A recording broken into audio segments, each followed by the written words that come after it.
9 मई के कमीशन अगर नहीं बनाती, जो ज़ाहिर है आप कह रहे हैं कि चौथे इजलास में नहीं जाएंगे। हुकूमत अंदिया देती है कि यस हमने बनाना है, खान साहब की यही इंस्ट्रक्शन है, जब खान साहब की इंस्ट्रक्शन आ जाए दैट्स फाइनल वर्ड।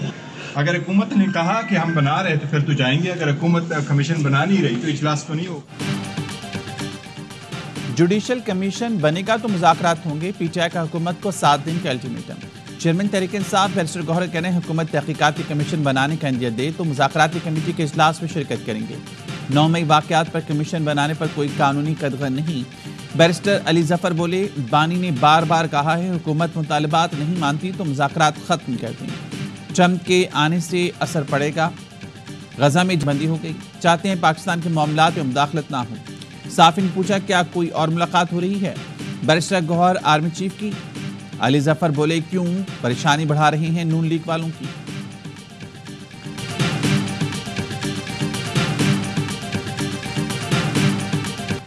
हुकूमती मुज़ाकराती कमेटी में जुडिशल कमीशन की मुखालफत, स्पीकर चैम्बर में कमेटी का इजलास, वज़ीर क़ानून और अटॉर्नी जनरल ने कमेटी को ब्रीफिंग दी। जुडिशल कमीशन से मुतालिक जायजा इजलास में कमीशन बनने की मुखालफत हो गई। हुकूमत पीटीआई मुज़ाकराती कमेटियों का अगला इजलास 28 जनवरी को होगा। राना सनाउल्लाह ने बताया आइंदा इजलास में पीटीआई के मुतालबात पर अपना मौक़िफ़ पेश कर देंगे। सब कमेटी पीटीआई के मुतालबात का जायजा लेकर जवाब तैयार करेगी। पीटीआई की जानिब से मुज़ाकरात को जुडिशल कमीशन से मशरूत करने के सवाल पर कहा, वो जो कहते हैं वो करें, हम जवाब तहरीरी तौर पर देंगे। हुकूमत जुडिशल कमीशन तश्कील देगी या नहीं ये हमारे जवाब से मालूम होगा। इरफान सिद्दीकी ने बताया जुडिशल कमीशन पर अभी तक फैसला नहीं हुआ, 7 वर्किंग डे पूरे होंगे तो जवाब देंगे।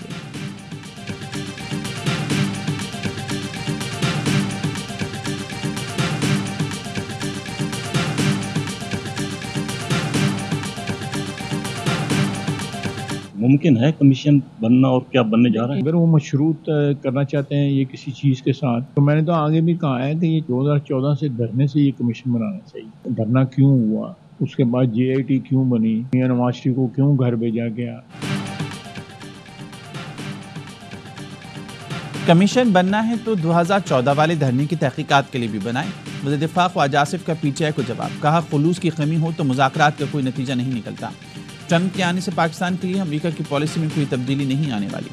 एहसन इकबाल ने कहा मुज़ाकरात शर्तों के साथ या कनपटी पर पिस्तौल रखकर नहीं होते। पीटीआई शरात के साथ मुज़ाकरात करेगी तो ये खुद फरार होने की कोशिश होगी। एहसन इकबाल ने डोनाल्ड ट्रंप को हलफ उठाने पर मुबारकबाद दी। कत्ल गारत गरी बलूचिस्तान ही पाकिस्तान से दुश्मनी है। वज़ीर आज़म शहबाज शरीफ का वफाकी काबीना से खिताब, न्यू गवादर इंटरनेशनल एयरपोर्ट फाल होने पर वज़ीर हवाबाजी को मुबारकबाद दी और कहा गवादर एयरपोर्ट पाकिस्तान की तरक्की खुशहाली में संग मील की हैसियत रखता है। IT एक्सपोर्ट्स तेज़ी से आगे जा रही हैं, मुआशी अशारिये खुशाइन हैं, मेहनत करेंगे तो मज़ीद बेहतरी आएगी। वज़ीर आज़म का गज़ा की तामीर नौ में ताउन करने का ऐलान। वज़ीर आज़म की कौमी असम्बली आमद, अपोजिशन ने इजलास चलने ना दिया, ऊ की आवाज़ें निकाली, चोर चोर किनारे लगाए। Opposition leader Omar Ayub desk बजाते रहे। पीटीआई अरकान ने एजेंडे की कॉपियाँ फाड़ दी। ऐवान में कान पड़ी आवाज़ सुनाई न दी। वज़ीर क़ानून को हेडफोन लगाकर तकरीर करना पड़ी। स्पीकर को इजलास मुलतवी करना पड़ा। अपोजिशन लीडर उमर अयूब ने तंज किया, डेस्क बजाकर वज़ीर आज़म को इस्तेमाल किया। नवाज शरीफ और शहबाज शरीफ समझते हैं हर मैच फिक्स होगा, उन्हें नहीं मालूम पार्लियामेंट में अपोजिशन शीशा पिलाई दीवार की तरह खड़ी है। सबसे पहला निज़ाम जिसको आप ठीक करें, जमहूरियत एस्टेब्लिशमेंट बाद आप पहले करेंगे अदालती निज़ाम। सबसे पहली चीज़ जो फाउंडेशन है पाकिस्तान की, जो हिली भी अपनी जगह से, वो है अदालत, अदालती निज़ाम। इमरान खान साहब का पॉपुलैरिटी ग्राफ क्यों है? वो इनकी नफरत, इमरान खान की एक पॉपुलैरिटी इधर है और इनकी नफरत की वजह से इधर है। जमहूरियत और एस्टेब्लिशमेंट से पहले अदलिया को ठीक करना होगा। अदालतों ने वक्त खत्म होने के बाद भी नवाज शरीफ के लिए फैसले सुनाए। सेनेटर फैसल बाबदा की प्रोग्राम ऑफ द रिकॉर्ड में गुफ्तगू, कहा बानी पीटीआई मकबूल इसलिए हैं कि अवाम नून लीग और पीपल्स पार्टी से नफरत करते हैं। बानी पीटीआई को डील अब तक ऑफर नहीं हुई, होगी तो कबूल कर लेंगे।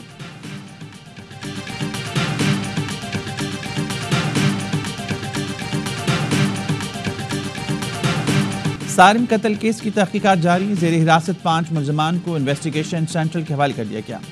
पुलिस का कहना है गिरफ्तार मुलजमान में 2 चौकीदार, मुअल्लिम, वॉलमैन और सारिम के वालिद का रिश्तेदार शामिल हैं।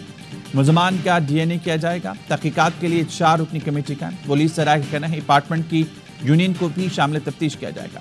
سارم کا اغوا اور قتل کی واردات اپارٹمنٹ کے اندر ہی ہوئی۔ کراچی کے علاقے گارڈن سے مبینہ اخوان ننیالیان اور علی رضا کو 8 روز کے بعد بھی پولیس تلاش نہ کر سکی۔ فرنٹیئر کالونی سے لاپتہ 10 سالہ ذہنی معذور ایان کا تاحال کچھ نہ پتہ چل سکا۔ پیر آباد سے 10 روز قبل لاپتہ ہونے والا 14 سال کا مبشر لیاری سے مل گیا۔ سر سید کے علاقے سے صبح لاپتہ ہونے والی 4 سالہ بچی کو پولیس نے ڈھونڈ نکالا۔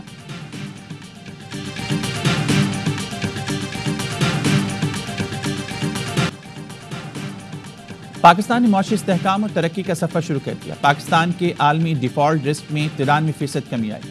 معاشی تبدیلی کی بنیاد سیاسی قوت ارادی اور دوراندیش قیادت ہے۔ وزیر خزانہ محمد اورنگزیب کو ورلڈ اکنامک فورم میں آرٹیکل لکھا، IMF فنڈ سے توانائی اور ٹیکسیشن جیسے شعبوں میں بہتری کا آغاز کیا۔ ہماری کوشش کا برکس اقتصادی تبدیلی کا منصوبہ اڑان پاکستان ہے۔ اڑان پاکستان کا اہم جز عالمی بینک کے ساتھ مل کر $20 ارب سے مختلف شعبوں میں بہتری کے اقدامات ہیں۔ مقصد 2028 تک برآمدات میں پائیدار اضافے کے ساتھ 6% GDP نمو حاصل کرنا ہے۔ رواں مالی سال کی پہلی 6 ماہی میں غیر ملکی سرمایہ کاری 20% بڑھی۔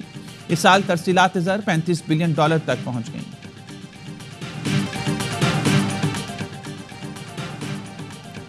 وزیر داخلہ محسن نقوی کے امریکی صدر ٹرمپ کی حلف برداری کے بعد کیپٹل ون ارینا آمد۔ محسن نقوی کو خصوصی پروٹوکول میں کیپٹل ون ارینا ہال میں لایا گیا۔ وزیر داخلہ تقریب میں پہلی نشست میں بیٹھے اور امریکی صدر ٹرمپ کا خطاب سنا۔ تقریب میں امریکی سینیٹرز اور ممبرز کانگریس سے ملاقاتیں کی۔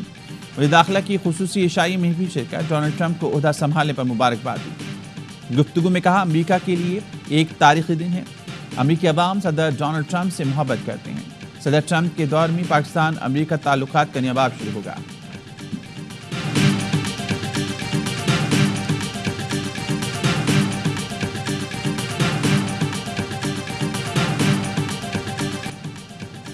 ڈونلڈ ٹرمپ نے امریکی صدارت سنبھالتے ہی کیپٹل ہل حملے کے سزائے یافتہ 1600 افراد کو معافی دے دی۔ جو بائیڈن کے 78 صدارتی اقدامات منسوخ، متعدد ایگزیکٹو آرڈرز جاری، پیرس ماحولیاتی معاہدے اور عالمی ادارے صحت سے علیحدگی، وفاقی ملازمتوں پر بھرتیاں منجمد کرنے کے حکم نامے پر دستخط، مصنوعی ذہانت پالیسی سے متعلق بائیڈن کا ایگزیکٹو آرڈر اور 2030 تک الیکٹرک کاروں کی فروخت کا ہدف 50% کرنے کا حکم بھی منسوخ کر دیا۔ مارکو روبیو امریکہ کے نئے وزیر خارجہ بن گئے۔ نائب امریکی صدر JD وینس نے ان سے حلف لیا، جس کے بعد وہ ٹرمپ کابینہ کے پہلے رکن بن گئے۔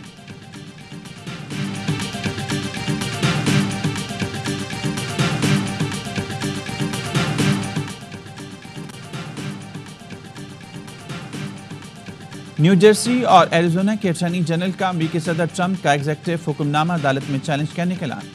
میٹ کلیکٹن نے کہا، آئین امریکہ میں پیدا ہونے والے بچوں کو شہریت کا حق دیتا ہے۔ صدر کو بادشاہت طرز پر ملک چلانے کی اجازت نہیں دے سکتے۔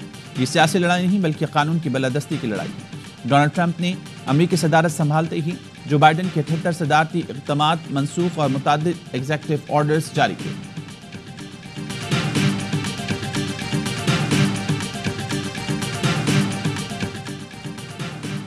ترکیہ کے مشہور سیاحتی مقام کے ہوٹل میں خوفناک آتشزدگی، مرنے والوں کی تعداد 76 ہو گئی، 41 زخمی۔ ضلع بولو کی 12 منزلہ عمارت میں آگ، ریسٹورانٹ میں لگی لکڑی سے بنی عمارت میں آگ تیزی سے پھیلی۔ ہوٹل میں 238 مہمان موجود تھے۔ لوگوں نے جان بچانے کے لیے کھڑکیوں سے چھلانگیں لگائیں۔ فائر فائٹرز نے کئی گھنٹوں کی جدوجہد کے بعد شعلے ٹھنڈے کیے۔ ترک صدر طیب اردوغان کا واقعے پر اظہار افسوس، کہا واقعے کی مکمل تحقیقات کی جائیں گی، ذمہ دار افراد کو انصاف کے کٹہرے میں لایا جائے گا۔ غزہ میں حماس اسرائیل جنگ بندی کا تیسرا روز بے گھر فلسطینیوں کی اپنے علاقوں میں واپسی جاری۔ امدادی سامان کے ٹرک بھی غزہ پہنچ رہے ہیں۔ اسرائیل حماس معاہدے کے مطابق 42 دن تک غزہ کی پٹی پر کوئی حملہ نہیں ہوگا۔ اسرائیلی قید سے رہائی پانے والوں میں سیاستدان خالدہ جرار اور خاتون صحافی رولا حسنین بھی شامل ہیں۔ قیدیوں کا اگلا تبادلہ 25 جنوری کو ہوگا۔